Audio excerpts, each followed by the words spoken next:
Yo, what's going on, guys? And today we'll be talking about Milos Uzan. One little funny story: last year at the combine, when I was speaking to him, I asked him, I was like, is it Milos or Milos? Because my uncle's name was Milos. He was born in Yugoslavia. And I know Milos's father is Serbian. So he told me it's Milos, but was just curious. And if he had, any thoughts about that. Either way, he just more laughed at Houston's Milos Uzan is a senior out of Las Vegas, Nevada, standing at 6'4" with a near 6'6" wingspan, and he's just under 190 pounds. I think he's going to be a guy who's going to go in the second round and end up being a bargain for whichever team that gets him, as he is a high IQ floor general who is an NBA ready product. He could have been a fringe late first, early second rounder in last year's draft. He played 37 games so far this season, and he's someone who is going to be a good decision maker. He's going to try to always make the winning play. If you look at his stats, you won't be blown away. 11 points, 4 assists per night with a rock solid 2.86 assist to turnover ratio. He shot 38% from the field this year, 34% from three on nearly 6 attempts from deep. And I want to hear your thoughts before we continue today's video. What do you guys think of Milos Uzan and anything else from projection, expectations, or what do you just think in general? In the comments, we're on the way to 20,000 subscribers, and I can't get there without your guys' help. And go check out my coverage at HoopsHype.com. Now, this is a guy who can run the show like a true point guard. He'll show his decision making, as I mentioned, an almost 3-to-1 assist to turnover ratio. He can orchestrate the offense, facilitate, make the right read every time, and delivers accurate passes with both hands. And he plays with this slippery style. He's got a good handle of the rock. He gets to his spots with ease. He's got a nasty crossover and can change pace to create space, as he's not the most fastest guy, but has the ability to shift gears, and that allows him to be this deceptive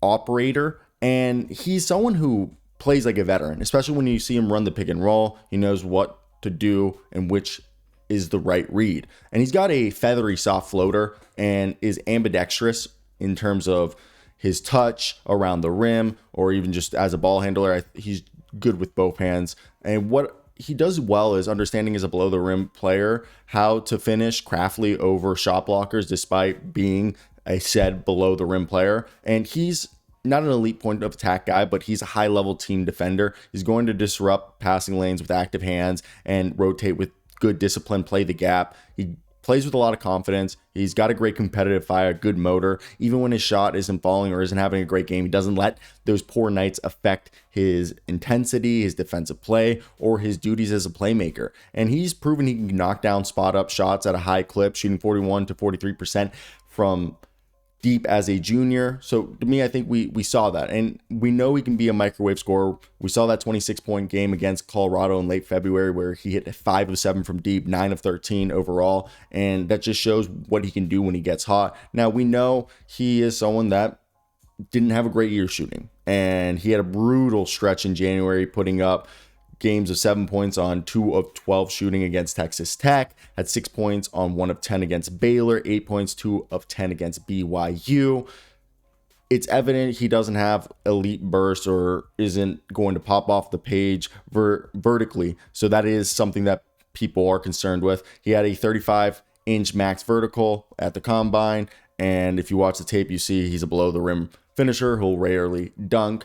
Now, there will be concerns. Will he be able to blow by quicker defenders in the NBA, and will he get his shot blocked at the rim? And he did disappear in Houston's biggest games, putting up a dud in the NCAA tournament, lost to Illinois with 6 points on 2 of 11 shooting, struggling in the conference tournament title game against Arizona with 8 points of 3 of 9. So look, this been a really inconsistent year shooting wise, and he's a bit slender, and he doesn't have a bunch of skills that would make him able to be a successful combo guard. So he's going to have to show that he can play off ball and be an off ball scorer, because he has the size to play both guard positions, but he's more of a natural lead guard than a secondary guard as a combo guard.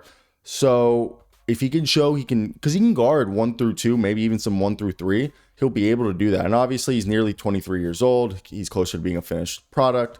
So to me, when you look at a guy like Uzan, he is worth the second round pick as he's a high IQ floor general, good defender, doesn't make bad decisions. He's going to be a solid backup guard. What I think will allow him to have a longer career is being able to play multiple positions and understand that he had to play a different role this year because of Kingston Fleming's. So, and one thing, I think his shot needs to be sped up, and adding a little bit of weight will help him. But could somebody like a Tyus Jones be worth the mold that he follows? I think he's a little bit bigger than Tyus Jones.